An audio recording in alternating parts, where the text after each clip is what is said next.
Hello traders, this is Rich there from Tradesight. Just want to take a few moments here and take a look at the current technical condition of the Japanese yen. Right now the US dollar Japanese yen pair has started to pull back, but it's pulling back from a very key area. We had this 8/8 level set up here on our Murray math box at 96.875, and that seems to be the wall right now as far as resistance. We have pivoted to the downside here, and with the news from the week with Cyprus and whatnot, we're starting to pick up more of a downtrend here. We do have this reaction low down to the 94 area, but I think that's going to be a very important area.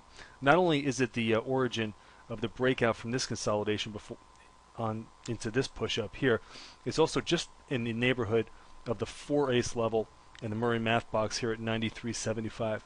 Remember, the three most important levels and the three strongest levels here on the Murray math box are the 0/8 level, the 4/8 level, and the 8/8 level. So we've just been in the area of that 8/8 level and have not been able to penetrate that. And now we're starting to pull back here on the news, and now we're actually putting in play this 4/8 level potentially. We've already been down there on the reaction. You can see that there were bids for it in that area right around 94.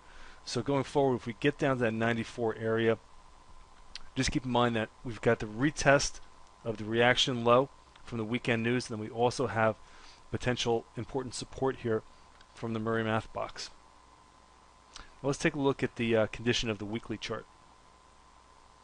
All right, now I've just changed the chart here, taken off the Murray math lines just so we can focus on the Tradesight Seeker. Tradesight Seeker had a nice little breakout here. We did this 9 bars up, we cleared this static trend line, and then really started to get going as we proceeded into the 1 through 13 countdown phase of the Seeker. And you can see that all along the move up here, the Tradesight Seeker had kept traders long this, just waiting for that potential exhaustion. Even while this was going up and climbing the wall of worry here, when a lot of people thought this trend couldn't continue, the Seeker had been telling us that it did have more room to run until we got to that 13. We got to 13 about a week and a half ago on this candle right here. Again, this is the weekly data. Here's our 13 sell signal with the red arrow indicating that this candle is the one where we have a potential inflection point. We have to watch out for this very strong trend being exhausted here in the weekly time frame. Certainly right now we are seeing some corrective activity. Keep in mind that we've got a couple key areas right in play here. We've got the weekly low right around the 94 area. We've got this rising 10 EMA, and we've got that the 4/8 level on the daily gain box at 93.75. So right now I think it's going to be a little tough to play on the long side. I would probably favor to standing aside to see if that weekly low gets retested, and then if we can find support there and also find support from that 4/8 level on the Murray math box, and then I think we can get back to looking on the long side again. But for now, the Seeker here in the weekly time frame is telling us that we're probably in store for a little corrective activity, or at least some back and forth in a lateral range here to kind of work off this very nice move that the pair has made. Keep in mind that the Central Bank of Japan has really been fueling this, and I really don't expect them to shift policies here.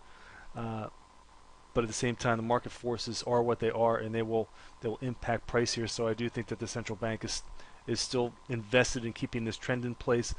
But I think that if we get back down to that weekly low here that we see on the chart, they'll probably defend that area, especially since we've got a technical area at the 4/8 level on the Murray math box at 93.75, just below. All right, folks, we'll update you again if something else interesting happens. And as always, thanks for listening. This has been Rich Derrick from Tradesight.